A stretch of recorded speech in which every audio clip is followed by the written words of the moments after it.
To be honest, the name Squaresoft never sat right with me, because their games do nothing but make me hard. Aw yeah, we're talking about Final Fantasy VII. If there's one game that comes to mind when we think of RPGs, it's most likely this one, and for good reason too. Sure, the Final Fantasy name had already cemented itself in the gaming zeitgeist for years, but Final Fantasy VII specifically would mark a massive change for both the franchise and the entire gaming industry going forward. This game is bigger than the Final Fantasy brand itself. So far, it's the only one to get this much love, with plenty of ports, spin-offs, and most recently, remakes. Yeah, remakes as in plural, but we'll be getting to that one eventually, don't worry. However, for today, I want to focus on the classic PS1 version of FF7, analyze what it got right, what didn't make the transition, and most importantly, answer the burning question of how Final Fantasy VII took over the world. Spoilers ahead. Deep within the planet exists the life stream, a spiritual energy that's made up of the knowledge, memories, and souls of all living beings in the world. The life stream acts as the blood of the planet. When we eventually die, our spirits are returned to the planet, and are then recycled back into the life stream, creating a never-ending cycle of life, death, and reincarnation. However, the life stream is also a source of immense power, one that mankind can't help but yearn for. In our never-ending quest for human advancement, the electric power company known as Shinra discovered a way to harness the power of the life stream and convert it into a resource we know as Mako energy. With the power of Mako at their disposal, Shinra was able to quickly gain a monopoly and rise the ranks of society before eventually sitting comfortably on top. Well, not that it would be difficult for them to do that anyways, since believe it or not, this company has their own private military. Simply known as Soldier, these people have incredible strength and agility, oftentimes being trusted with carrying out some of the most important missions for the company, with the most legendary of which being a man named Sephiroth, but we'll get to him later. With nobody to oppose Shinra, the company essentially was given free rein to do whatever they want. And what this results in is a company-sponsored city called Midgar, the home of Shinra HQ and the one-stop shop for everything Mako related. While Mako energy has done a lot to improve the lives of everyday people, it's not without any consequences, since continued abuse of the life stream comes at the cost of the planet itself. Though to Shinra, that price is absolutely worth it. Since nobody wants to stand up to Shinra, the responsibility for the planet's future is left up to Avalanche, an eco-terrorist group that's willing to put their lives on the line to stand up for what's right, though their methods are certainly controversial. Some of the key players here are the mechanic Jesse, strategist Biggs, informant Wedge, and the leader of Avalanche, this eccentric personality named Barrett Wallace. There is one more notable member of Avalanche, that being Tifa Lockhart, owner of the Seventh Heaven Bar that serves as Avalanche's base of operations. She's also the childhood friend of our main hero, Cloud Strife, an ex-member of Soldier turned independent mercenary. While Cloud has little interest in Shinra's plans or Avalanche's cause, he ends up joining the group on a mission to blow up Mako Reactor 1 due to a promise he made to Tifa when they were kids. That and also to get some quick cash, a man's gotta eat after all. It's during one of these Mako reactor raids when Avalanche is confronted face-to-face with the president of Shinra, and it's during this scuffle that Cloud is sent plummeting down into the slums below, crashing into a church and miraculously surviving. I guess he's just built different. Upon coming to, Cloud is formally introduced to a young flower girl named Aerith. While she initially seems unassuming, we quickly learn that Aerith is the last surviving member of the Cetra, a race of people from ancient times that had the ability to communicate with the planet through the life stream. It's because of this gift that Aerith is the #1 target of Shinra. They believe that she's the key to finding the Promised Land, a hidden sanctum of the planet that's said to contain an exuberant amount of Mako energy. And it should be clear as to why Shinra having that power would be a bad thing. While Cloud tries his best to keep Aerith safe for as long as possible, things eventually go south when Shinra attempts to retaliate against Avalanche by destroying all of Sector 7. And unfortunately, Shinra is successful, managing to capture Aerith before dropping the entire plate of Sector 7 directly onto the slums, ending countless lives in the process. With a newfound resolve, the remaining members of Avalanche break into Shinra HQ and attempt to rescue Aerith. This mission is initially successful, but the group is apprehended suddenly before they can escape. While this initially spells out a hopeless scenario, things take a sudden dramatic turn when, upon waking up, the party discovers that the security detail and every other Shinra employee in close proximity has been slaughtered, with one of the casualties being none other than President Shinra himself. It doesn't take much deduction for Cloud to realize that the only one who could possibly be behind this is none other than Sephiroth, a soldier that turned traitor and was thought to be dead for years. While his revival remains a mystery for now, one thing is for certain: if Sephiroth's back, then it means nothing but trouble, and Cloud has a personal score that needs to be settled. The opening hours of Final Fantasy VII are jam-packed. It's an explosive introduction that wastes little time in getting the player up to speed. Unlike most other FF games that came before and since, 7's opening hours take place in one centralized location. Midgar is one of the most striking areas in the Final Fantasy franchise. Every game has that one place, that one area that defines the entirety of the experience and sets expectations going forward. Whether that be the frozen hills outside of Narsh or Tidus's brief time in Zanarkand. However, none of the Final Fantasy games have even attempted to do what 7 accomplished. Unlike the other games in the franchise, Midgar isn't just a starting town. The entirety of this dystopian city acts as your tutorial area, and none of that time is wasted. On top of getting to learn about the world, the characters, and their motivations, you're also taught everything you need to know about playing Final Fantasy VII. It's this 5-hour segment that has a lot to convey to the player. Hell, even in the summary I just gave you, I left out a few key components for the sake of brevity. On top of everything that I mentioned, we also learn about Aerith's backstory, are introduced to Shinra's secret service known as the Turks, meet an important party member in the form of Red 13, and most importantly, are given glimpses of the main antagonists. The more immediately relevant being Shinra's top scientist Hojo, who's probably one of the most despicable characters in Final Fantasy. I think you could hazard a guess as to why. There is so much going on in the opening hours of FF7 that giving a comprehensive summary of those events is nigh impossible to do. It's just one of those things that's best experienced for yourself, but I'll do my best to highlight why this works on the level that it does. You see, before this, Final Fantasy's take on fantasy was a lot more traditional. We had knights, wizards, dragons, thieves, kingdoms, and all that. FF6 broke the mold a little bit due to the inclusion of steampunk elements, but it was still rooted in fantasy, right? FF7 ups the ante even more by setting its initial opening in this technological hellscape. This was a bold new direction for the franchise at the time. Instead of the tropes that we're used to by this point, 7 decided to go for something a little more contemporary and relatable. Midgar is a city that's divided between the upper and lower class. The top plate is where all the well-off reside. The ones with the money and status hang out there the most, and as a result, they're ignorant to the happenings occurring just below their comfort. The different slums of Midgar is home to society's shadow. The seedy underbelly hosts all sorts of illegal activity that goes unchecked because the upper class doesn't care. Places like the wall market are able to exist because of how unregulated activity is in this area. The going-ons in that part of Midgar is essentially an open secret. Everyone recognizes how shady the place is. But you can't help but notice how it might just be the most populated area of Midgar. It's here where you can find shops selling all sorts of salvaged goods, diners packed to the brim with shady individuals, and adult services, all of which is being overseen and managed by a well-known mob boss. A tourist trap that might seem a bit welcoming and fun on the outside, but you gotta live there just to see how fucked up it truly is. The Midgar section isn't long because it struggles to find its footing or the story goes on tangents. It's the length that it is because we as players need to know how bad it is to live there. And the best way to accomplish that is by forcing players to experience every side of this megalopolis. Well, not all of it, but it's enough to get a good idea as to what this place is about. I like how you can come across these makeshift homes in the Sector 5 slums. The housing situation is so dire that people are digging into vacant pipes and transforming them into some semblance of safety.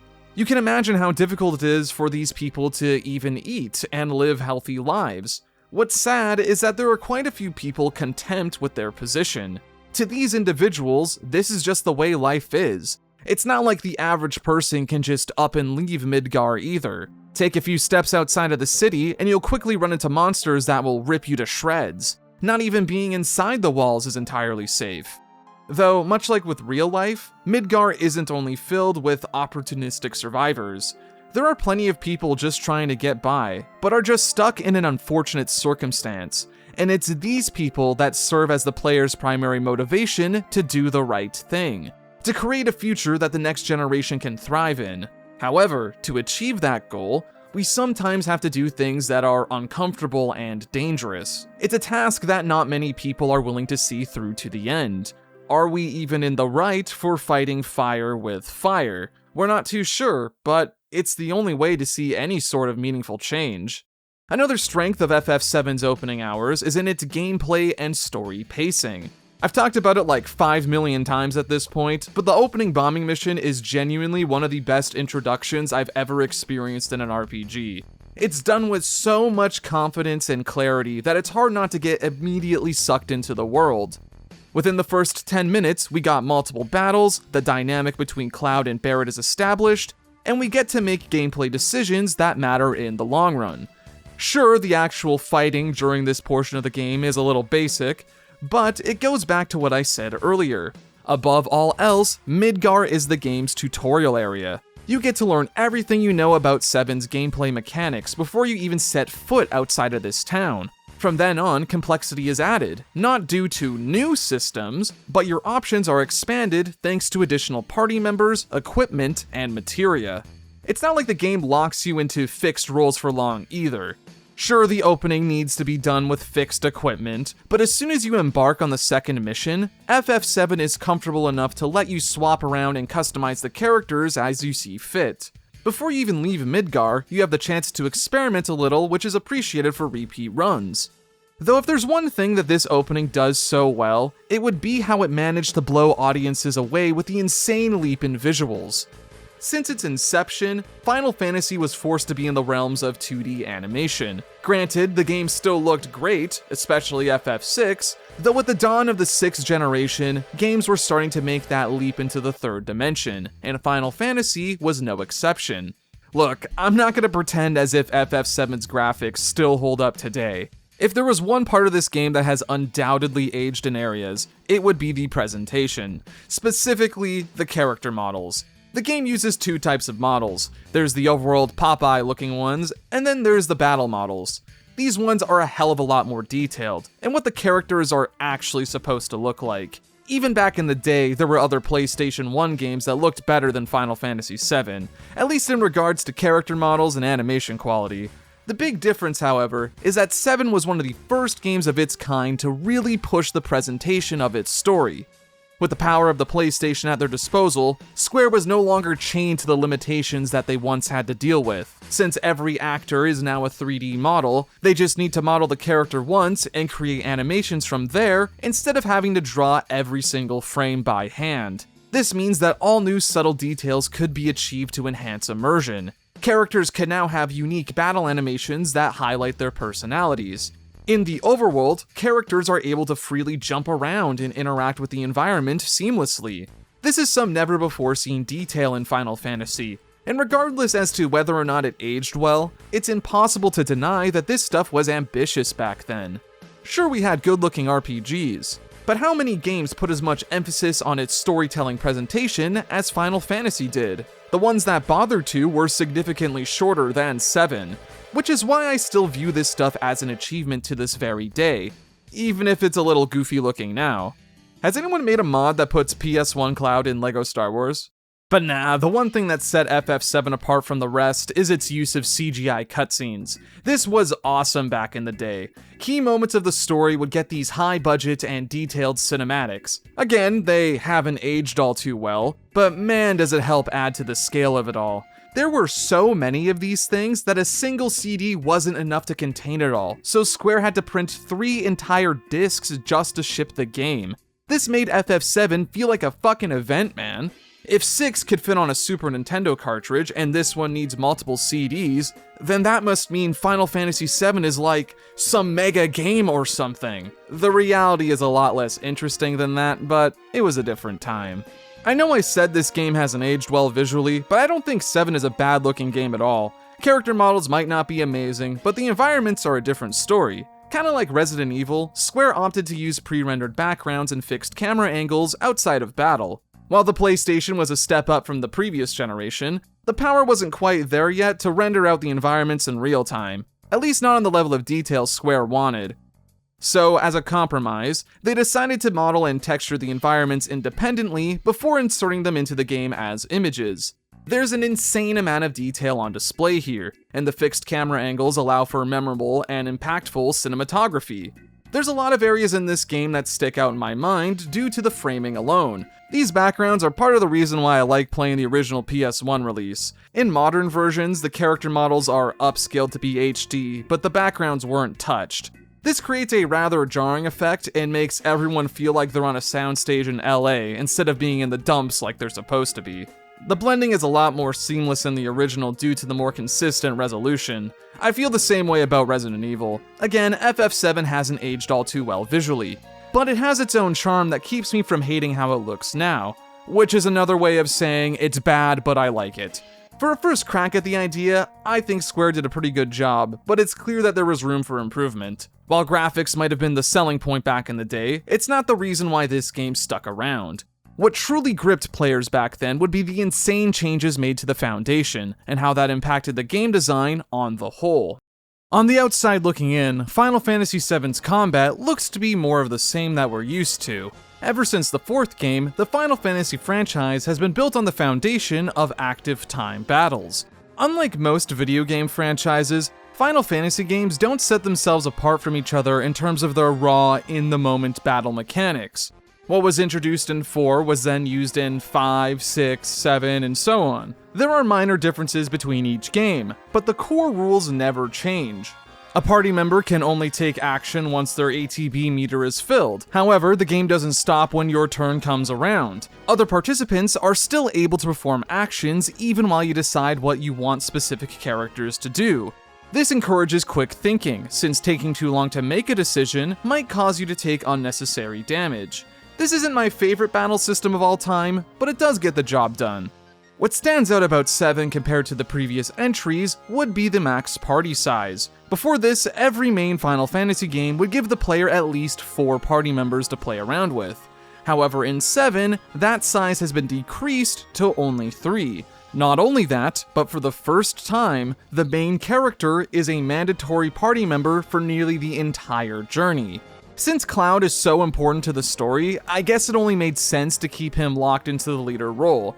To make up for this, Cloud is statistically better than most, so even if you had the choice, you'd probably end up using him a lot anyway. Really, you only have 2 slots to fill out on your own, and in a way, it's a bit restrictive. But would you believe me if I said that this limitation was sort of necessary? And that it's not really that much of a negative in the long run? Where things start to change is in the way we customize our party members. The game before this one, Final Fantasy VI, used the Magicite system to imbue new skills onto your active party. While this system was plenty innovative in its own right, it's unfortunately not without a few snags, mainly in how the rewards compound on themselves. Fun for sure, but a little too easy to exploit. I bring up 6 specifically because it feels like 7's take on customization is a direct response to the criticisms that came with the Magicite system. In a lot of ways, they're similar, but with one seemingly small change that fundamentally alters how you approach the mechanic. Alright, so Materia is the main combat hook of 7.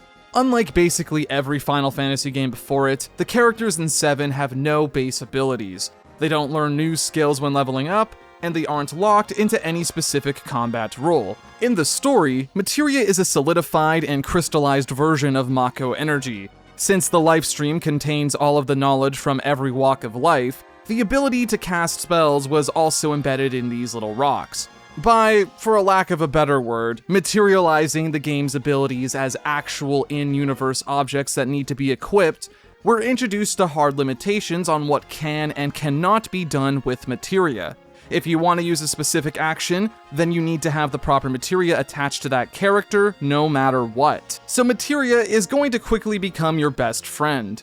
Here's how materia works. Every spell, action, and ability has a class of materia associated with it. For example, in order to cast fire, then you need to have a fire materia equipped on either your weapon or armor slot. Whenever you get a materia, it starts off at the most basic level possible. However, as you fight battles, not only do you gain experience points, but you also gain ability points. With enough AP, the materia itself will level up and unlock the next skill.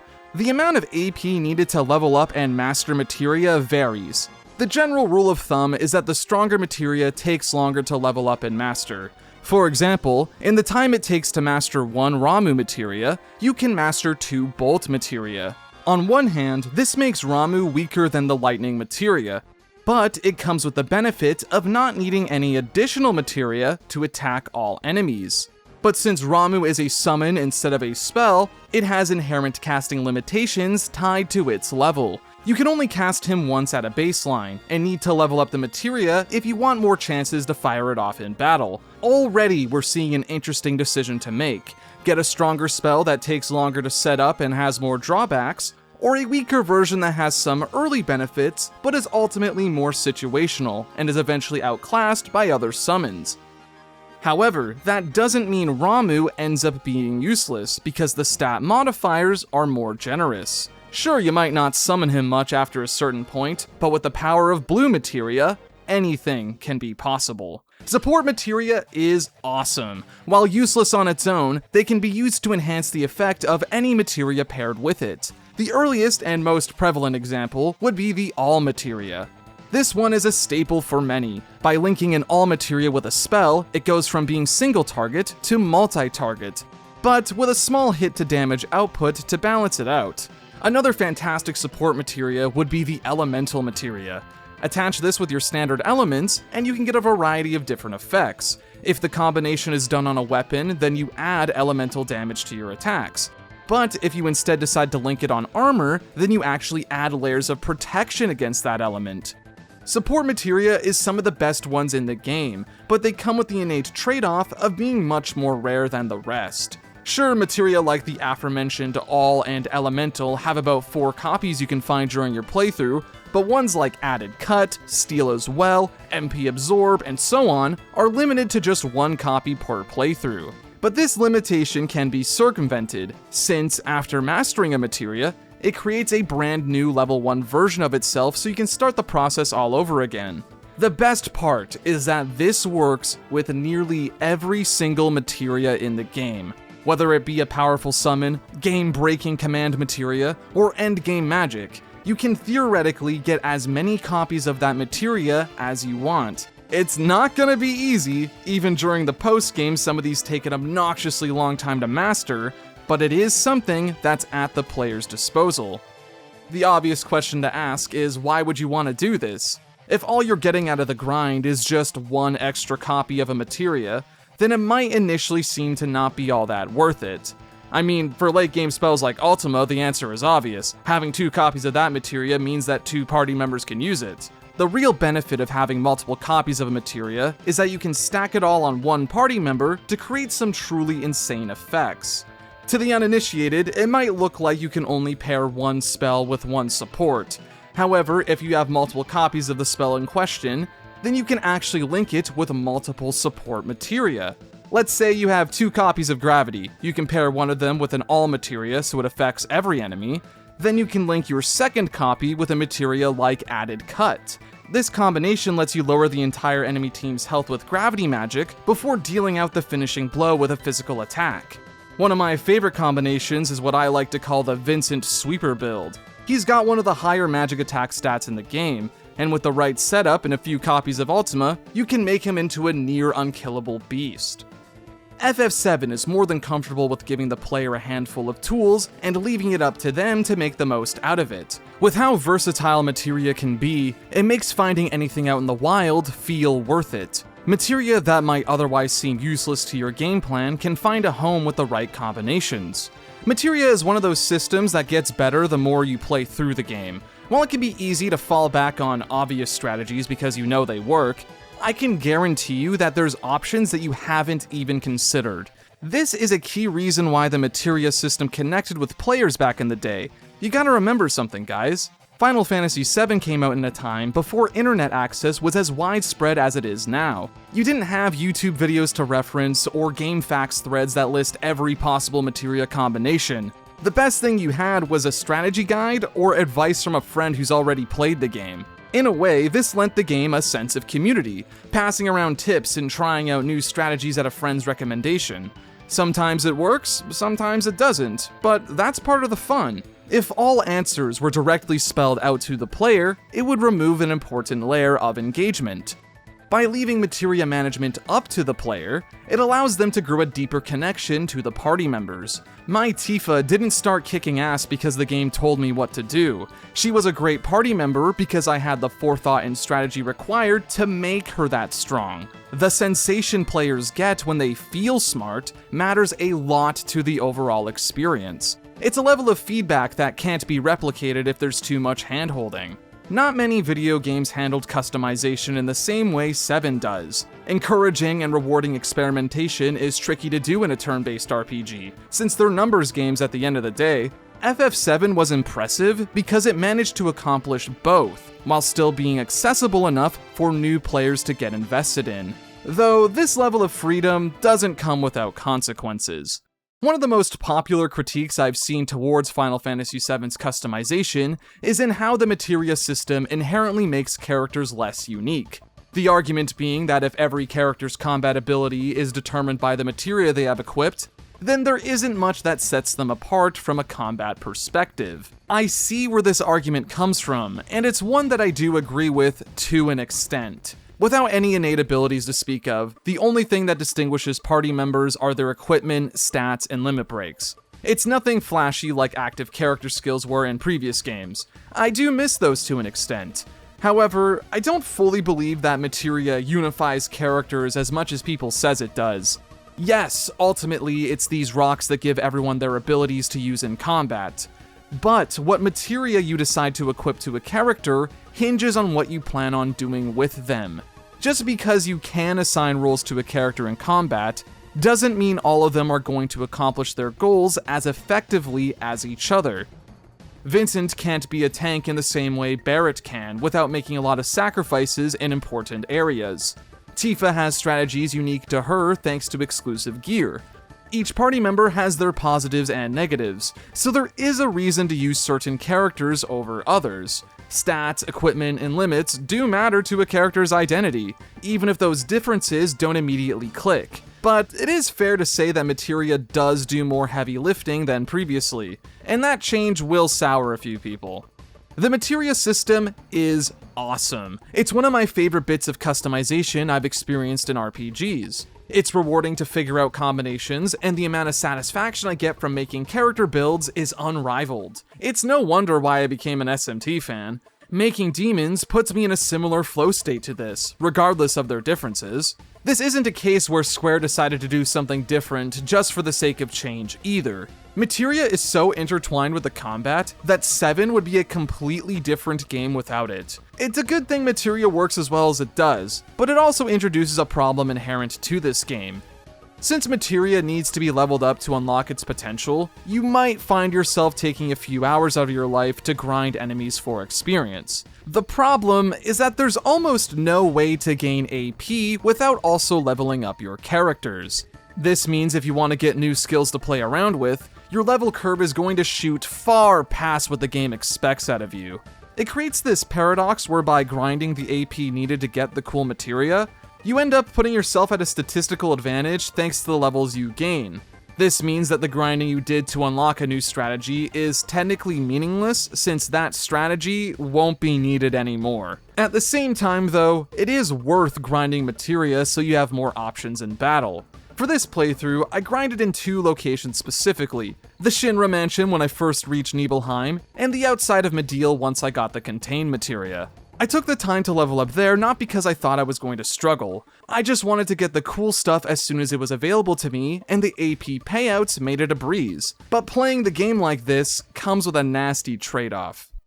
Final Fantasy VII is pretty easy to snap in half if you know what you're doing. My relationship with difficulty is a complicated one. My general rule of thumb is that I don't mind easy games, as long as I'm still having fun in the moment. If the process of becoming an overpowered badass capable of wrecking everything that stands in my way takes skill and is fun to do, then I'm willing to give a game's challenge some slack. First-time players are going to struggle in a few areas, especially while they're still learning the full capabilities of the materia system. Even then, 7 is still one of the easier RPGs I've played. If you're gonna play this game for the first time, I recommend doing it blind. Not just because 7 is a pretty straightforward game already, but because guides eliminate the discovery phase of trying something new and just tell you where all the best stuff is. Knowledge is power, and in Final Fantasy VII's case, that power is strong enough to wipe out a continent 4 times over while restoring MP in the process. Enemy skill is a good example of this. This is probably the best materia in the game, or at the very least the most consistently useful one. It's essentially 7's version of blue magic, and if you know where to look and who has what skill, you can quickly gain a level of power you're 100% not supposed to have at that point. Beta can carry you through most random encounters, and Big Guard is never not useful. Manage to build up enough enemy skills, and it turns into this toolbox that contains an answer to nearly every problem. And the game gives you fucking 4 of these, so every party member can get in on the action. But again, what enemy skills you can learn and where to get them as soon as possible isn't going to be obvious to a first-time player without outside help. Is it bad that even after everything else it can do, part of me still kinda wishes it could be paired with something like MP Turbo? Something that I always make sure I do is use Knights of the Round on Genova. For some reason, by doing this, you make the final boss harder. It's honestly a necessity with how powerful you can become. I've seen people accidentally ruin the finale for themselves because Sephiroth goes down in only a few hits with his default stats. Despite everything I said, I wouldn't call Final Fantasy VII a brain-dead easy game. It's not like I was just holding down the attack button and blowing through every boss battle, right? It's a level of challenge that I find to be comfortable, engaging, and fun, but more on the relaxed side than what I usually prefer. If I were to surmise Final Fantasy VII's combat with one word, it would be refinement. It took ideas introduced in the previous entry, polished them up, and then decided to apply the core mechanic in a different context. It fixes the issues with 6's core progression by tying the skills learned to equipable objects. In the last game, all you had to do was fight enough battles to get permanently stronger. This one makes you work for the upgrades, then asks you to consider if they're worth using in that specific context. You only have so many materia slots to work with per equipment, so it's up to the player to find the strategies that work best for them. Maybe you're the type of person who values materia slop, oh god. Maybe you're the type of person who values materia slots over equipment stats. Or maybe you're like me and prefer to use the double growth weapons, even if it means I get less materia to use at a time. Constant thought needs to go into what you use, when you use it, and how you use it, which keeps the gameplay engaging.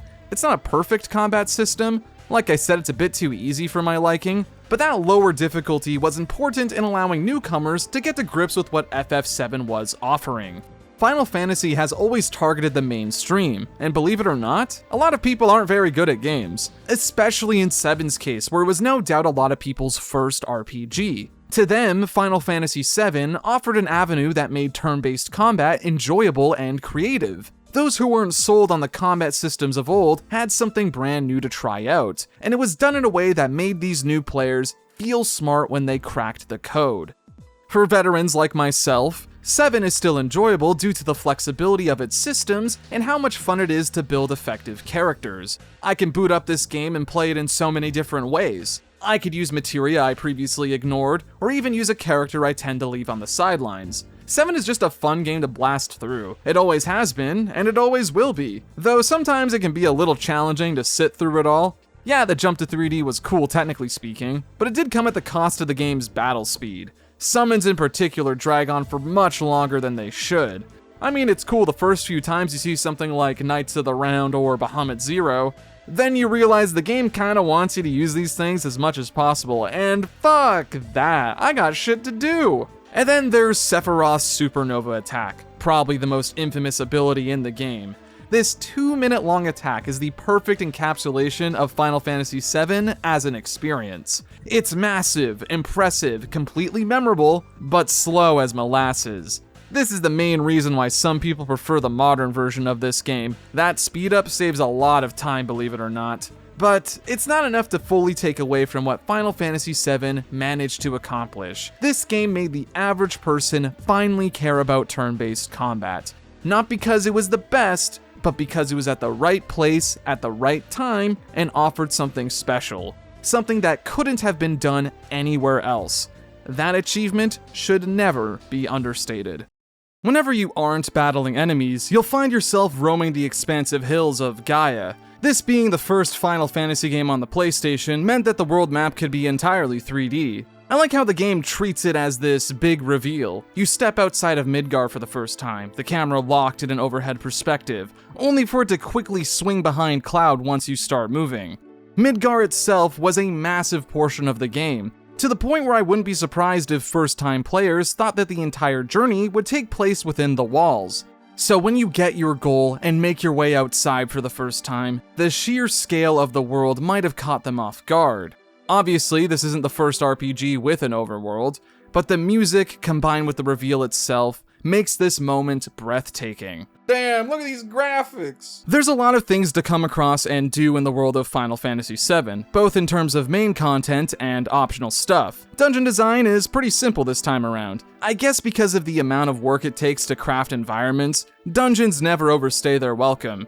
They're pretty straightforward, all things considered, and only last a handful of screens. I was surprised to see how short these visits are. I remember the dungeons being a lot longer than they are, but I guess age will do that to you. Something I'll never forget, though, is just how stiff the movement can be. Fixed camera angles in a 3D space, during a time before analog movement. Yeah, that's a bit of a rough hand to be dealt with. The constant camera changes can sometimes be a bit confusing, because Cloud's controls change depending on the scene.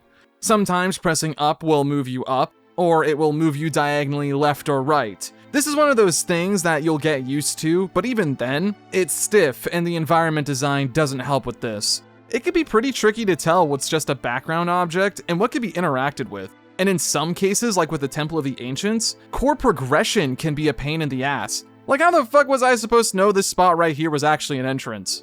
When it comes to the other stuff on offer, though, things start to look up. This was the first Final Fantasy game to really lean into the mini-games. While they existed in previous entries, VII places them at the forefront of the experience. Most of the time, they're used to help enhance the story, while also adding a dash of variety to the core gameplay.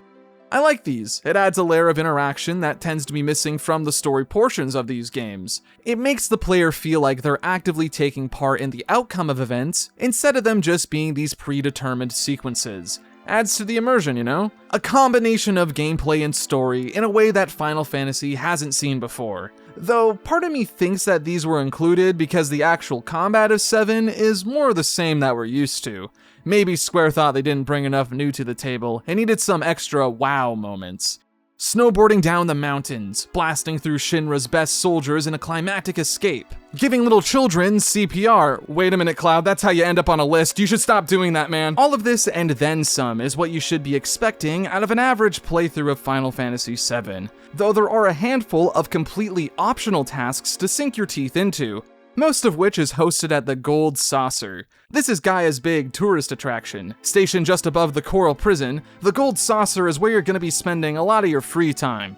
Whether that be in participating in challenges for rewards, or just passing the day with these dinky little mini-games. The Gold Saucer is a cool place, and I appreciate its inclusion, not just because it adds some levity to what is otherwise a depressing world, but because of what it offers to the player. When you're a kid, you only get like one game every birthday and Christmas, so you gotta make the most of what you have. Final Fantasy VII is a pretty beefy game on its own, so the Gold Saucer wasn't necessary to the experience, but it does add a lot of value.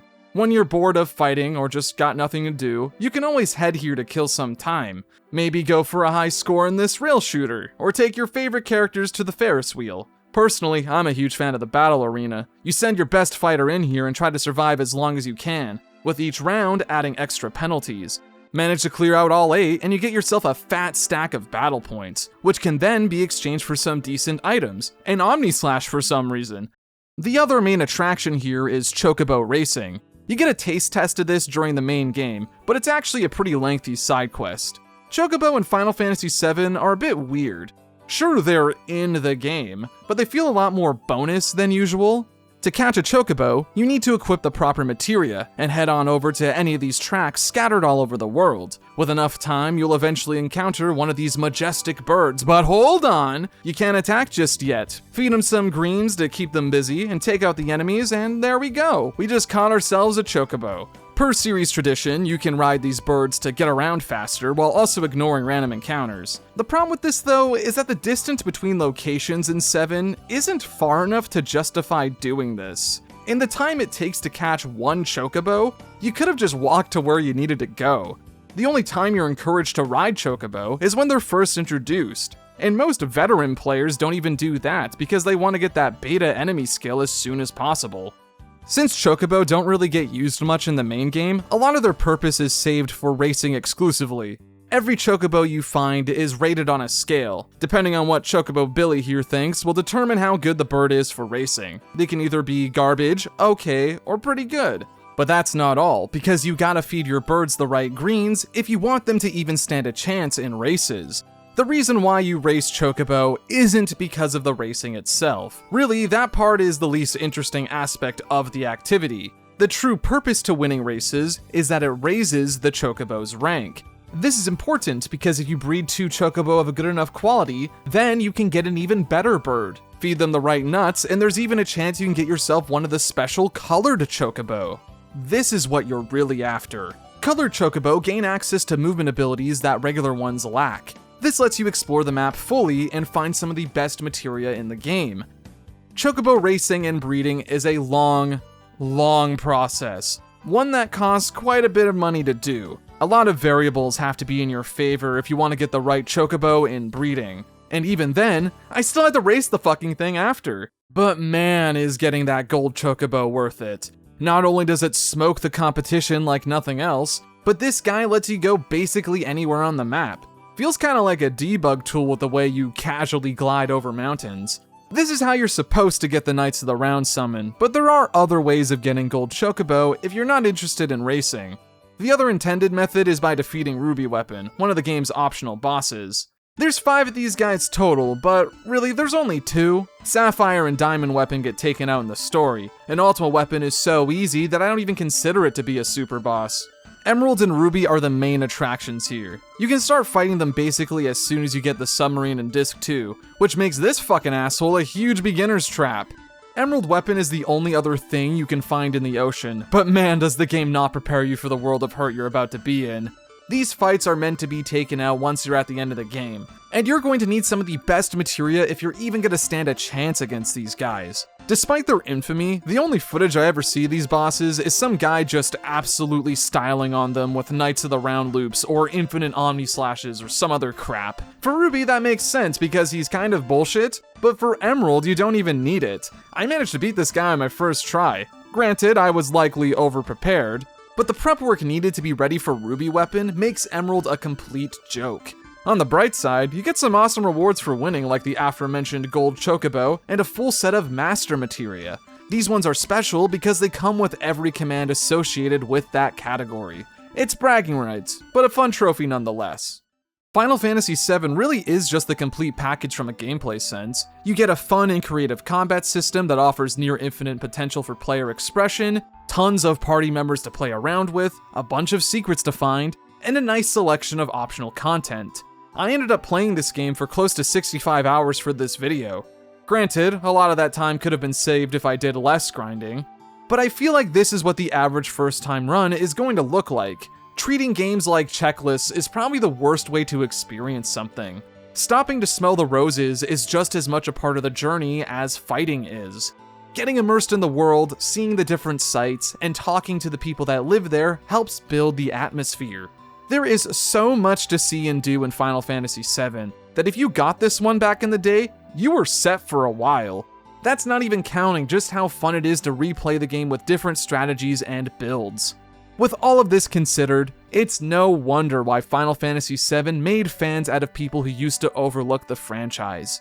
Being the big new PlayStation game definitely had a hand in its popularity, but I like to think that 7's game design had a huge part in it. The gameplay alone made people fans of Final Fantasy. Whether or not everything about the gameplay aged well is certainly up for debate, but for its time, this shit was mind-blowing, and I think it still holds up well even now.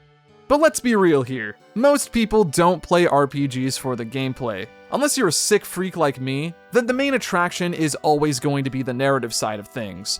While opinions surrounding visuals and gameplay will always shift as technology advances, storytelling and themes are timeless. Final Fantasy VII might just have one of the most discussed and analyzed stories in gaming history. Basically, everything that can be said has already been said. I have a rather different take.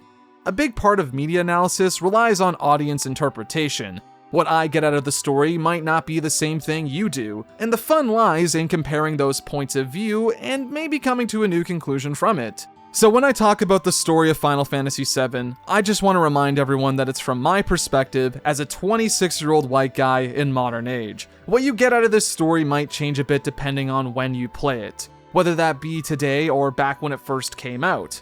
All this to say that I don't have any authority here. I just wanted to talk about something that I like, and if you made it this far, fuck it, you're probably interested in hearing it too. After Final Fantasy VII establishes its narrative goals, the focus of the story is divided between the major antagonists. There's the main plot of hunting down Sephiroth and putting an end to his schemes, and then there's the happenings with Shinra, how they recover after their president's death, and what they plan on doing going forward. It's tempting to say that Shinra's importance to the overarching narrative drops off after Midgar. However, I find that to be a rather reductive way of looking at things. Sure, Shinra might not have the same amount of cutscene focus as they did back in Midgar, but their presence in the world never fades. In fact, it only gets more suffocating as our journey continues. The world of Final Fantasy VII is so much larger than what the initial vertical slice shows you. It's filled with all sorts of secrets to discover and landmarks to visit, each one telling their own story. You'll quickly find that Shinra's influence has touched more than just Midgar. Despite lacking the same technological advancements, nearly every major location has already begun the process of being converted into a Mako farm. Look around hard enough and you'll be able to see reactors firmly planted into the ground, the life around them slowly being eroded. That's always been one of my favorite visual details about this game. Anywhere untouched by Shinra is lush and filled with life, but the closer we get to the reactors, the more industrialization is found. It's like a constant battle between man and nature, progress versus natural life. The best part about getting to visit other towns is getting to see how these people live their lives. It would have been very easy to make every character you see either for Shinra or against them. Ultimately, FF7 is a pro-environment story, but it makes sure to highlight the gradient of opinions that surrounds this discussion.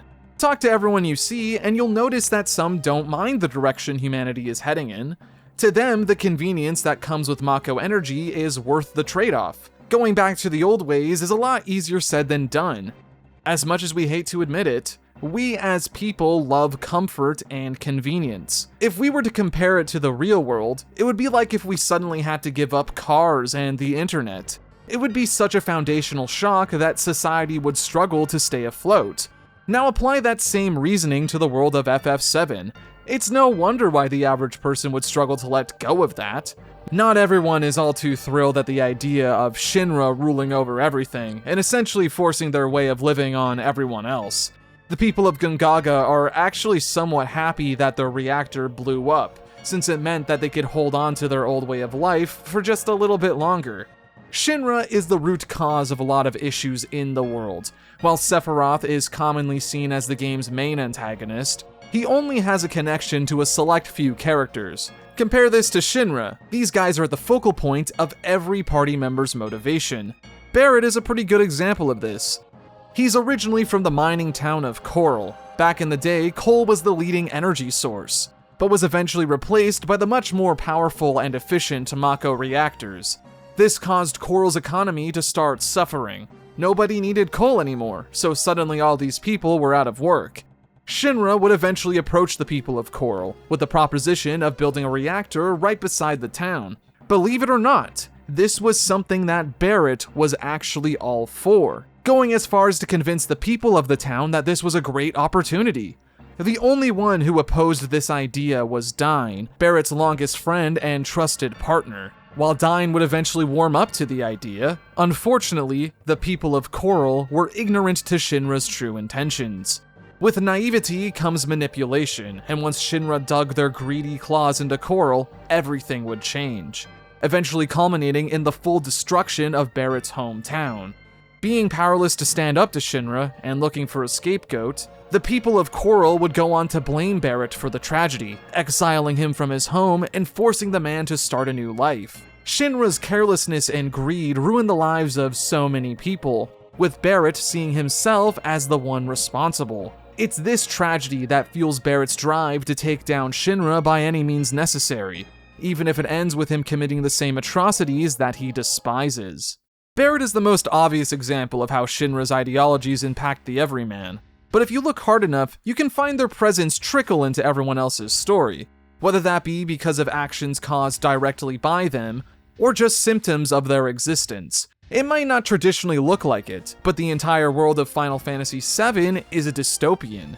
The question that can and should be asked is whether or not a scenario like this is even realistic. How can one company have a monopoly over everything without it being a grossly unchecked system?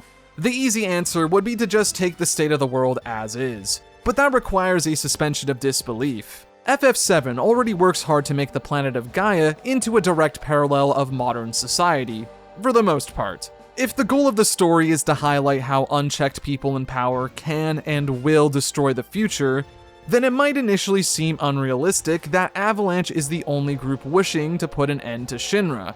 However, much like real life, this conflict is a lot more nuanced and depressing than it appears. Mako energy is a core part of how modern society functions, and I've already demonstrated how many towns rely directly on this resource. Due to its importance, and Shinra being the sole supplier, there's a massive power imbalance between this company and the rest of the world. This is why they're able to get away with as much as they do. By controlling Mako and where it's distributed, Shinra has a leg up in negotiations. Outside of their military power, Shinra's true weapon is the very Mako that they sell. At any point, they can flip a switch and essentially kill any community by cutting off a vital resource. FF7 has already demonstrated what life without Mako is like in the modern world. It's difficult, stressful, and even a bit dangerous. With nobody else at the top, Shinra is able to get away with these underhanded tactics, and can even control how far information spreads. If they wanted to, Shinra can make it look like you never existed, and this is something that we see them do to the town of Nibelheim. After its destruction, Shinra rebuilt the town from the ground up, hiring actors to pretend that the tragedy never occurred. Nibelheim wasn't exactly a large town with a lot of people living in it. It's rather isolated from the rest of the world, being located between Cosmo Canyon and the mountainous region. It's not surprising that this plan was successful, but it sets a terrifying precedent. If Shinra can suppress this tragedy, then you can only imagine the horrors that occur on the inside of the walls of Midgar. Since Shinra controls the flow of information, it's easy to imagine them suppressing their destruction of the planet to the average person. These guys are first and foremost a profit-driven company, a brand. The last thing you want as a business is to have your brand associated with negativity. Anything that could potentially impact the bottom line is a threat to Shinra, and they're more than willing to get their hands dirty if it means protecting the status quo. Even if individual members of the Shinra Corporation make sparse appearances, it's impossible to deny how suffocating the group is. We don't need to have a face constantly associated with Shinra and their actions, in a way that would lessen the main point VII is trying to make. It's not the individuals in charge that are the problem, it's the corporation as a whole, how it's structured, where the priorities lie, and their actions. You can always point fingers at specific people like Hojo for doing heinous actions, and you'd be right. But his attitude and lack of empathy is only on display because he can get away with as much as he does. Ultimately, he still is a Shinra employee, just one that works for a different branch. The Shinra Company, being one of the story's major antagonists, was a great decision for Final Fantasy VII. It's meant to be an evolution of the evil empires of old, a nigh unstoppable force that's main goal is to achieve and maintain as much power as possible. While allegories for real life could still be drawn from games like Final Fantasy IV and VI, VII made the message a lot more explicit and relevant. The 90s were a time where global expansion of corporations were at an all-time high. Culturally speaking, anti-establishment movements were gaining more momentum, and this was reflected in a lot of media at the time. Final Fantasy VII certainly wasn't the first video game to have this anti-corporation attitude. Resident Evil 1 also does something like this. That game was about a pharmaceutical company developing weapons of war just outside the public eye. However, Final Fantasy VII would be one of the first that puts as much emphasis as it does on the consequences of unchecked capitalism. The biggest strength of this medium is the level of interaction the observer has. Final Fantasy VII stood out not just because it was putting as much focus on these politics as possible, but also because this game was comfortable with forcing players to experience that worst-case scenario firsthand. Due to how prevalent these environmental themes were becoming culturally around this time, there's a good chance that Final Fantasy VII was a lot of people's first introduction to these ideas. If FF6 pushed video games as a legitimate storytelling medium, then 7 showed us that they can also be used to deliver culturally important messages. In before someone makes a video called How Final Fantasy VII Radicalized Me. Look at me, talking as if Final Fantasy VII is only about the politics. While this stuff is important and does matter to the story of 7, it's primarily used as a backdrop for character development. The party of Final Fantasy VII is what I would consider to be the template for the modern JRPG cast. Not because of any specific personalities, rather, it's because this game would establish a common narrative pattern used in role-playing games up until today. The cast of Final Fantasy VII is comparatively smaller than the game that came before it, but the trade-off is that every character now has one portion of the story solely dedicated to them. I already mentioned Barrett and how Shinra impacted his life and pushed him on the path he is now, but there's more going on with this guy than just that. Remember that Dyne character? While we initially believed he died at the hands of Shinra, we eventually learned that he not only survived, but what happened after that day completely broke this man. Dyne is meant to be a dark reflection of Barrett. Both men suffer through the same tragedy, both lost their arm, and both have a vendetta against Shinra. The main difference, however, is that Dyne let his rage fully consume his being.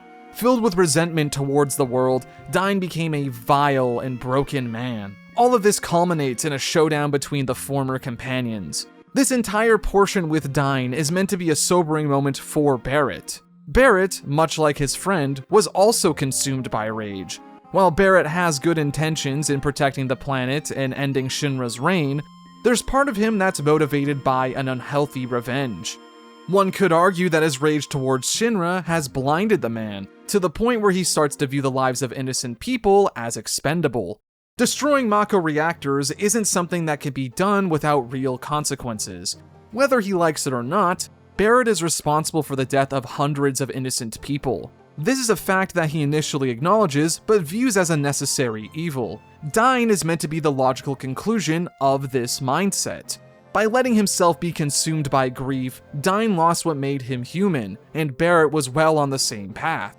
Ultimately, the game makes you start to question Barrett's decisions. Barrett is an incredibly complex character, one that oftentimes gets written off solely as a loud parody of Mr. T. Granted, the original translation didn't help with this, but there are a lot of layers to this character.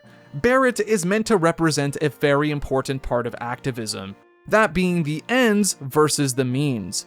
Good intentions can only take you so far when your goal is to change the world. How you go about that change is equally important. There's a part of Barrett that knows deep down what he's doing isn't moral. Whenever that rational side of himself sneaks through though, his initial instinct is to remind himself of just how bad Shinra is by comparison. It's a constant battle of justification, and it's a rationale that begins to unravel as Barrett grows and matures. It takes a while, but he does eventually admit that maybe he wasn't going about this the right way. I like to think that Barrett became much more self-aware after seeing how Dyne turned out. He chills out considerably after this, and eventually finds a new reason to protect the planet. While his home might have been destroyed and there's nothing he can do to bring it back, that doesn't mean he can't play a hand in creating a better future, one where the next generation can thrive. Every character gets a segment like this, and works wonders in helping us understand who they are and what they want for themselves and the people around them. Some characters are motivated purely by a personal mission. Red 13 comes to mind when I think of this. Red views his father as a failure, a coward who chose to run away instead of staying to protect his family in a time of need. However, much to everyone's surprise, we eventually learn that Seto was nothing like this. Seto died standing his ground so that his son could live a happy life. This revelation sparks a massive change in Red 13, even if it isn't immediately obvious. I see a lot of my younger self in Red 13. Teenagers tend to think that they're a lot smarter than they are. They'll see a limited view of something and form a complete conclusion based on emotions alone. Part of growing up is learning just how complicated real life can be. The world and the people living in it aren't black and white. The only parts of someone we see are the sides of themselves they're comfortable with showing. The unfortunate fact is that Red never got to see who his father truly was before his death. But with that new understanding, he's able to find a much greater purpose in life, becoming a protector for what matters to himself, much like his father before him. Cid is, without a doubt, the most controversial party member in the game. While Cids have been around in Final Fantasy for years, this would be the first time Cid was portrayed in such a negative light. Cid is a former Shinra employee, one who still does the odd job for the company. Cid has always dreamed of going to space, so much so that he became a rocket engineer to make this a possibility. However, just before liftoff, Cid's assistant Shara insisted on doing last-minute checkups on the oxygen supply. Since Shara refused to evacuate, Cid was forced to cancel a liftoff at the last minute. The consequences of this being Shinra's refusal to provide any additional funding to the project. With Cid's dream effectively crushed, the once optimistic and caring man became overwhelmed with grief. Stewing in misery changes a person, and how this manifests within Cid is shocking to say the least. Final Fantasy VII isn't afraid of highlighting the darkness that people carry around inside of them. Most people use video games as an escape from the real world, but FF7 wants to be an extension of what modern culture is. Cid's grief manifests in the form of anger towards Shara, and it's borderline domestic abuse. He yells, gets angry, doesn't show her any respect, completely drilling in the idea that it's Shara's fault that Cid's dream will never be accomplished. The worst part is that this poor woman believes this to be true. Regardless of the abuse, Shara adamantly stays by Cid's side because she sees herself at fault. Obviously, I don't think Shara did anything wrong, but she doesn't see that. Whether that's because of Cid's attitude or her own point of view is something that can be debated, but it's clear that Square wanted us to feel uncomfortable. It shows us that not everyone we come across is going to be this paragon of justice. Sometimes, in order to make a change, we have to swallow our pride and work with people that are despicable. While I will never defend Cid's actions, part of me understands the frustration. When you spent your whole life working towards a goal and it's ripped away from you just inches from your grasp, that would destroy anyone. You'll begin to believe that all that hard work was in vain. You'll feel like you failed the ones that believed in you, and in the case of Cid, you'll shift the blame onto others. It's a complicated and messy scenario, one that was necessary for the story to feel real. Cid is an incredibly realistic character, one that has a horrible side to him, but can also be a very noble and selfless person when needed. The majority of his character is him learning to overcome his darkness and becoming the man that he once was. It's not often when you play a game where a major character has a flaw like this, especially on the PlayStation 1. Final Fantasy VII has a solid cast of characters, one that has a good focus on individual struggles, how people react to personal failures, and how we can pick ourselves back up and be better from that. Though that's not to say that every character is created equally. Some aren't the most fleshed out in the world, whether that be because of screen time not allowing it, or due to their innate inclusion. Ketchi is the biggest example of this. While initially introduced as a comic relief type character, we eventually learn that he's actually a Shinra employee, being sent to spy on Cloud's group.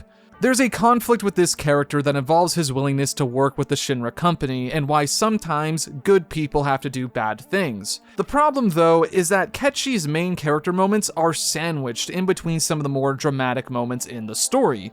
It ultimately overshadows what his character is trying to do, and unintentionally makes him less important to the overall story than he should be.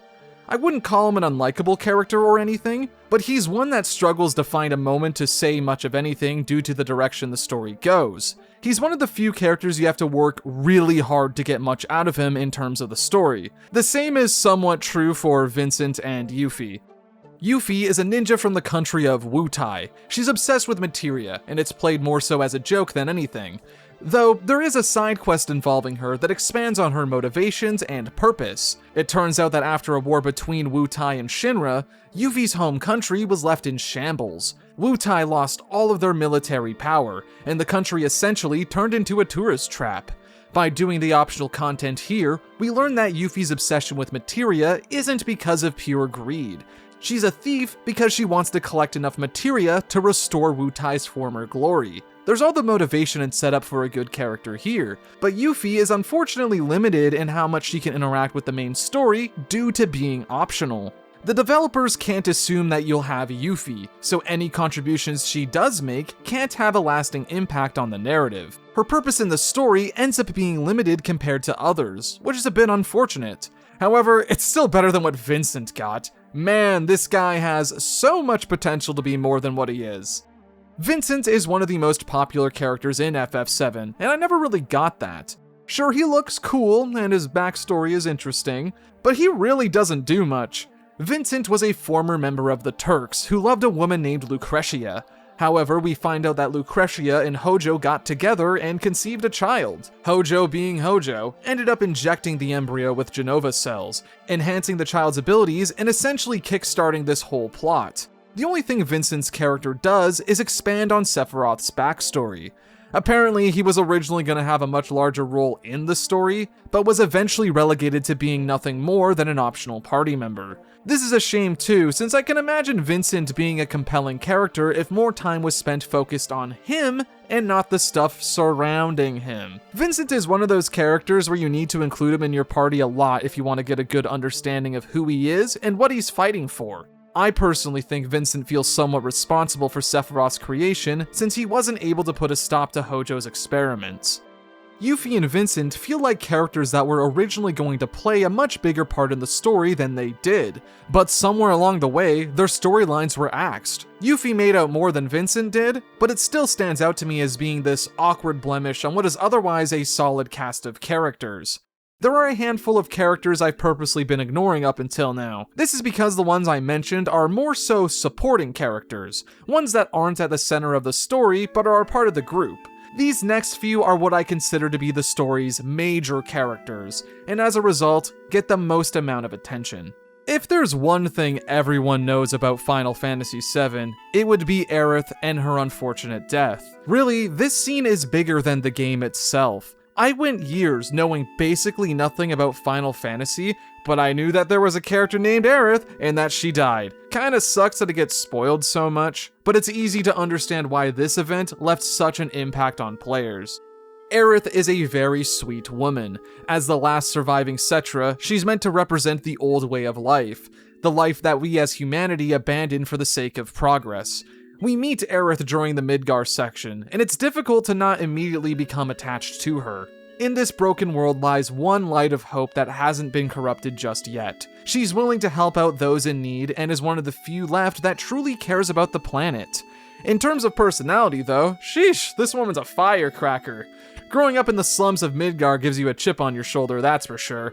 She's got a fun personality, constantly flirting and teasing Cloud to try to get the guy to break out of his shell. And depending on how you play the game, Cloud can be receptive towards it. If you want, you can fully invest yourself in Aerith, and I think that's what Square wanted you to do. For all intents and purposes, Aerith was meant to be the initial love interest.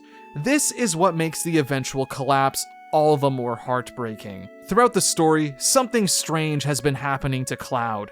There are large gaps in his memories. A voice deep inside of him is constantly scratching to be let out. And every once in a while, Cloud loses complete control of himself, actively sabotaging the mission and hurting those he cares about. After the Temple of the Ancients, Aerith decides to take matters into her own hands, abandoning the party so that she can confront Sephiroth alone. Knowing how powerful the man is, Cloud and the party rush to her location, but upon coming face to face with Aerith, it happens again. Cloud loses control of his actions, desperately trying to fight the urge to strike her down. We as the player begin to frantically mash buttons on the controller, trying our best to help Cloud fight against himself. But it's to no avail. He keeps going, slowly approaching, readying his blade. All the while, both we and Cloud are helpless to stop it. Thankfully, he manages to regain his composure before dealing the fatal blow. However, that's when Sephiroth decides to make his move.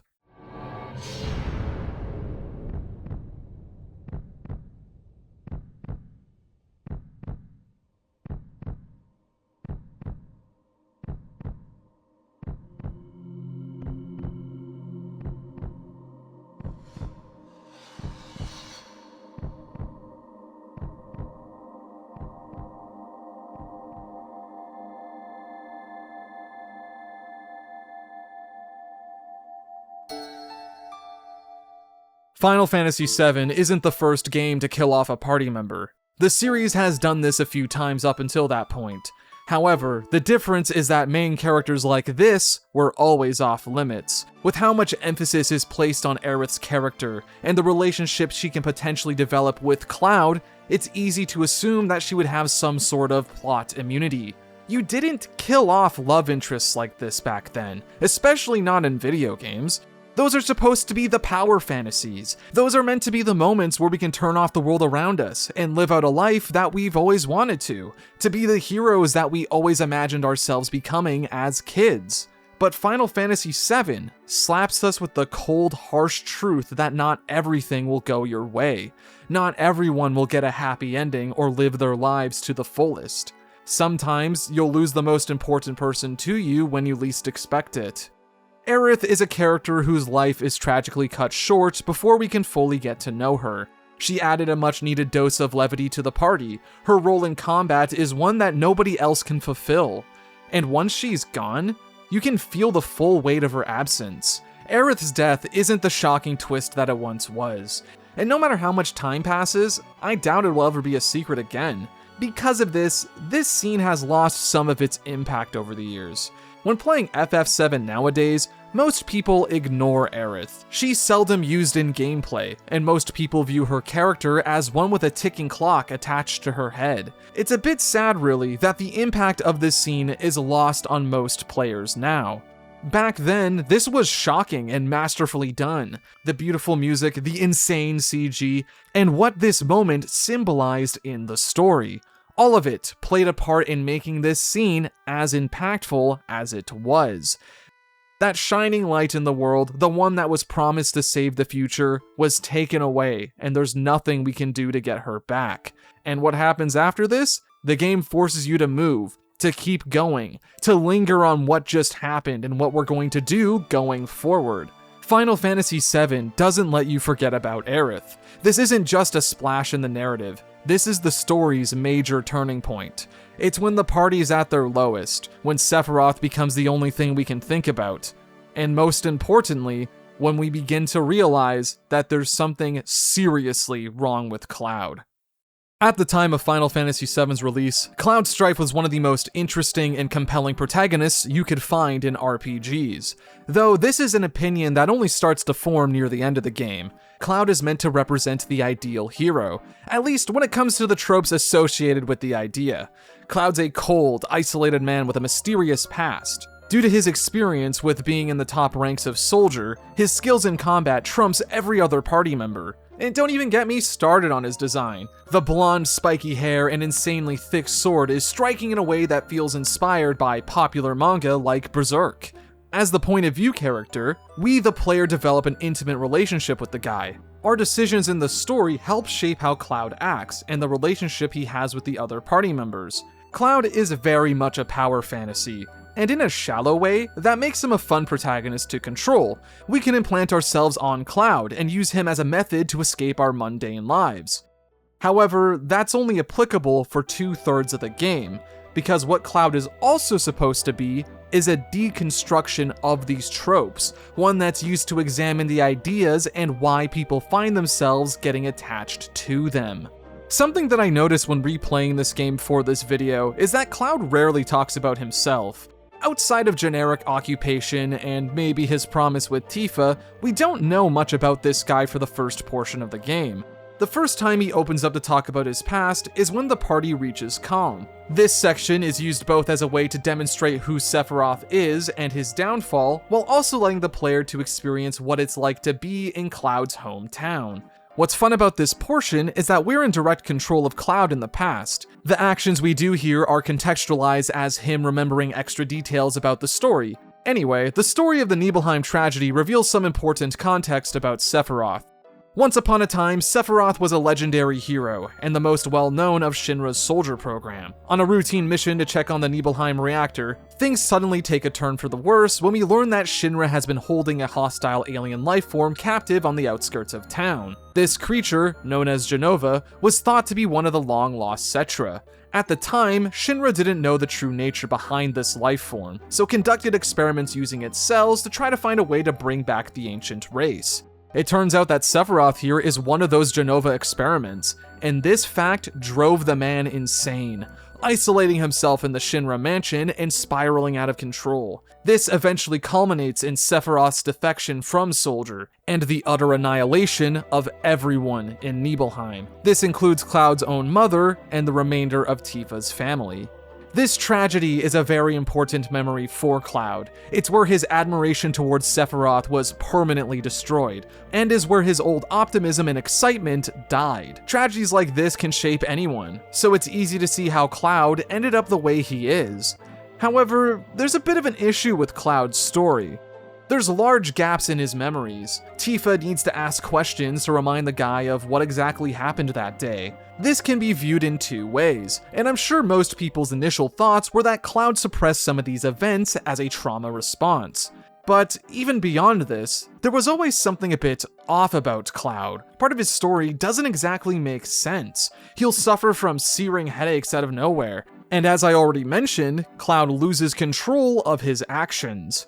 After Aerith's death, Cloud begins to question his entire life. Why is he acting like this? Why can't he remember how his last fight with Sephiroth went? Is Cloud even who he says he is? He has to be, right? You can't just make up a traumatic memory like that. Plus, Cloud has all of the capabilities of someone in Soldier. You can't just make something like this up. Can you? Well, it turns out, you can. Cloud was never at Nibelheim. He was never in Soldier. And to go a step further, he wasn't even all that close to Tifa. As a child, Cloud always felt as though he never belonged. He wanted to be friends with Tifa and their group, but kids being kids, they would reject and ridicule him. This caused Cloud to develop this childish sense of superiority. If they don't want to be my friend, then they just aren't mature enough. That's the mask that Cloud wore, but deep down, he yearned to be welcomed and accepted like everyone else.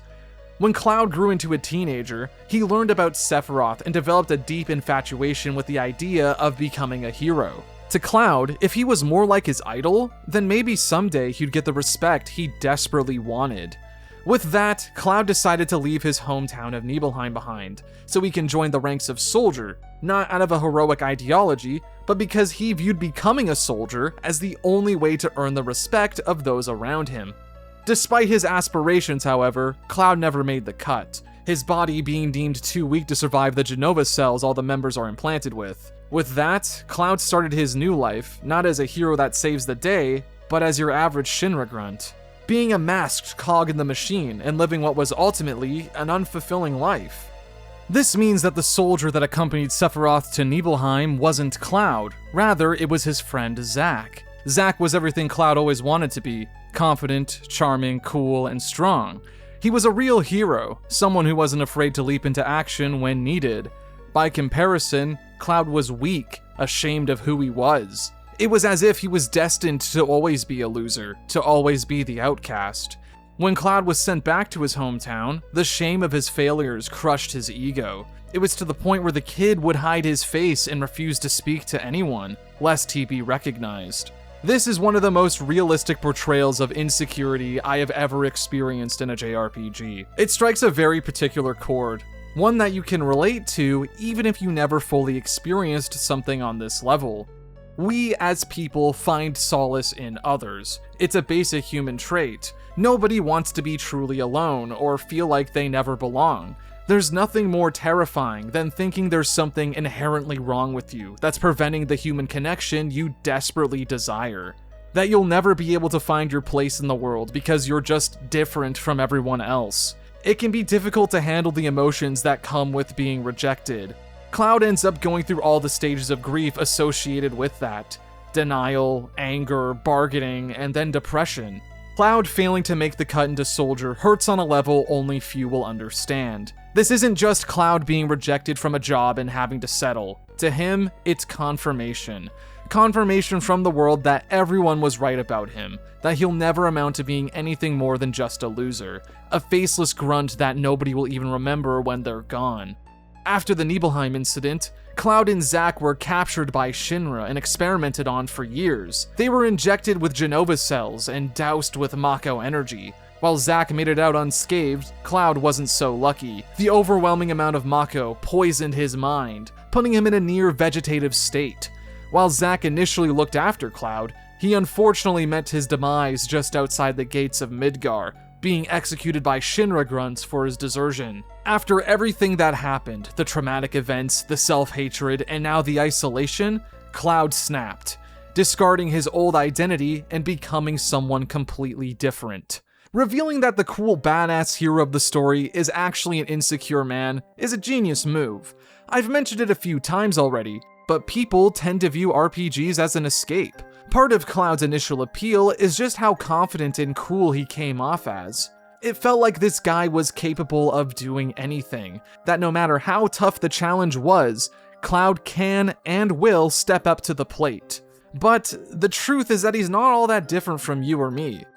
The real Cloud isn't some big first-class soldier. Rather, he's a timid, kind of dorky, insecure person. One that wants nothing more than to find a home where he belongs. This intimate moment made Cloud a very relatable character, one that left a mark on players back then, especially the ones who dealt with similar emotions. In the real world, most of us are nothing special. We all have to deal with insecurities, fears, and failures. Video games tend to be used as an escape from those emotions. We end up implanting ourselves on the protagonists of these stories as they're the idealized versions of ourselves. Sure, I might not be able to jump 50 feet in the air or cast magic, but I can pretend I can, even if for a little while. Cloud ultimately does the same thing as us. Pretend that we're someone different so we can ignore the hardships of the real world. The only difference is that Cloud convinced himself that this lie was the truth. Much like with all insecurities though, a lot of it is tainted by self-doubt. While Cloud had convinced himself that nobody cared about him and that he was a failure, there was someone who did believe in him.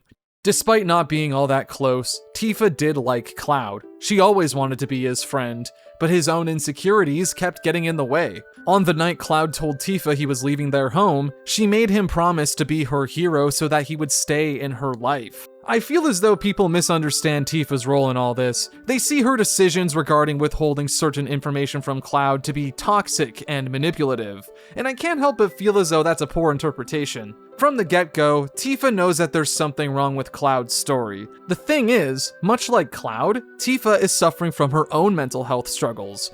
Not only did she lose her mother at a young age, but her father was killed by Sephiroth and almost died trying to avenge him. Just like with Cloud, this was a traumatic moment for Tifa, so seeing him outside of the gates of Midgar claiming that they saw each other only a few years ago would be shocking. I wouldn't be surprised if Tifa thought she herself was going crazy.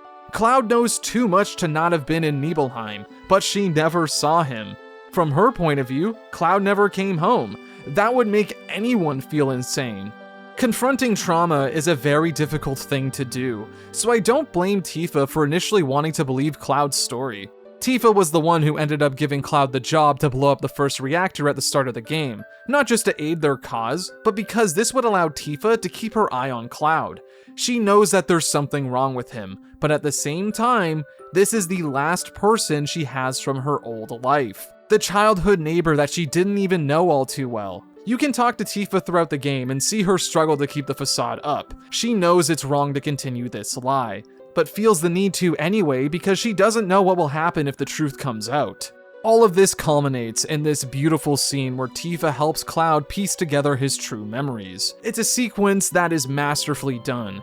For the first time, these two adults shed their masks and put their anxieties on full display. It's a bonding moment that allows Cloud and Tifa to gain a much deeper understanding of both each other and themselves. It's because of this moment that Tifa became one of my favorite characters in Final Fantasy. She's an incredibly strong woman, one who's forced to bear an unbelievable weight. She exposes and faces her own trauma for the sake of someone she cares about. In a way, she provides Cloud the strength to pick himself back up. Without Tifa, I doubt he'd be able to accomplish this. Despite everything terrible that's happened in her life, Tifa doesn't let go of the hope that maybe things can get better. It won't be easy, but it's better than just stewing in misery. When all is said and done, the only person left in her life is Cloud, but she never views that as a bad thing. She's willing to look at this hot mess of a man and stay by his side no matter how rough it gets. The whole world could come crashing down in an instant, but at the very least, they'll always have each other. Yeah, I like these two together, so what? If loving Tifa's a crime, then lock me up and throw away the key! The big takeaway from Cloud's character should be to never give up on yourself, not let the negativity in your life define your future, and to have self-confidence in your abilities as a person. Despite what people say and think about him, Cloud is a brave man at the end of the day. He might not have made it into Soldier like he wanted to, but that doesn't mean he isn't a hero. One of my favorite scenes in the game is when Cloud stands up to Sephiroth in the Nibelheim reactor. It turns out this was one of the few things about Cloud's story that was true. Regardless of his confidence and self-hatred, when push comes to shove, Cloud instinctively puts his life on the line to protect someone he cares about. This is a fight that Cloud should never win. It's the most legendary soldier on the planet going up against a no-name, a regular man versus a god. The reason why I love this scene so much is because it demonstrates a very important message. What makes somebody a hero isn't their strength or their title. What matters is having something important to protect and having the courage to face those threats head on and do the right thing, even if it doesn't work out in the end. It's hard to not get emotional when watching Cloud overpower Sephiroth through sheer force of will alone. Somebody who once thought themselves to be a loser, a nobody not even worth considering, managed to do the impossible. He proved once and for all that anyone can be a hero. However, just like how anyone can be a hero, anyone has the potential to let their negativity consume them, transforming them into something that's no longer human. If there's one word that perfectly surmises Sephiroth, it would be spite. After the Nibelheim incident, Sephiroth fell into the lifestream and became crystallized in the northern cave. However, thanks to his connection with Jenova, Sephiroth is able to control the alien and manipulate it into doing his own bidding. This allows Sephiroth to project himself all around the world, and he uses that power to psychologically torment Cloud. Sephiroth wants nothing more than to tear Cloud down, piece by piece, as revenge for what happened 5 years prior. He kills Aerith in front of Cloud's eyes, forcing Cloud to watch helplessly as Sephiroth controls his body, and even goes as far as to gaslight Cloud and to believe he truly doesn't exist. All of this is for his own personal amusement. Because Cloud is the only one with the will to resist Jenova's voice, it adds a level of thrill to it all. Cloud is the one man that he hates the most, and knowing that he has any amount of control over him enables Sephiroth's god complex. If there's one thing Sephiroth wants Cloud to understand, it's that he is far beyond his level.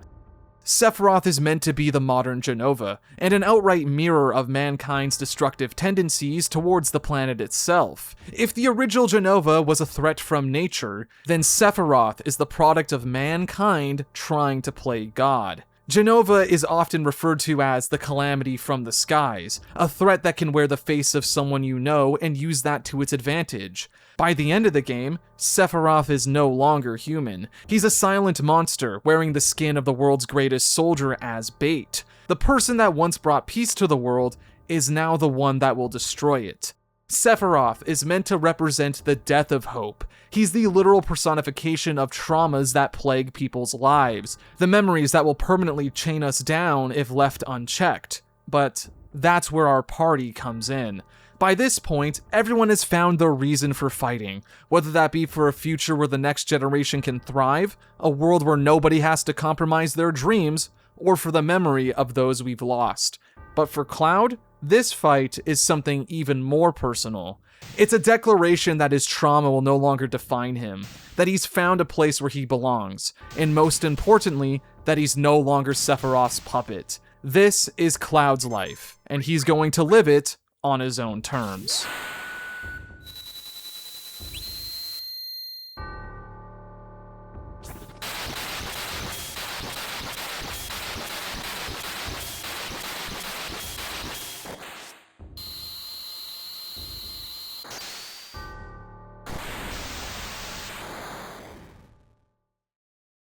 I think I'm safe in saying that Final Fantasy VII is one of the most important video games ever made. It's a game that's gone on to define an entire generation and make lifelong fans out of people who have never touched an RPG in their lives. Its cultural significance is something that should never be understated.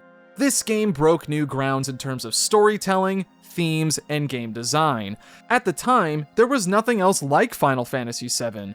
It was a game made by people with something important to say, and millions of people resonated with that. The reason why this game took off as much as it did was because it came out at the right place at the right time, at a time when technology was rapidly advancing, and when video games were becoming more and more mainstream. It blew people away with its amazing CGI, fun gameplay, deep story, and relatable characters. Sure, we can debate the overall quality of 7, but we should never take away what this game managed to accomplish at the time. It showed general audiences the power this medium holds.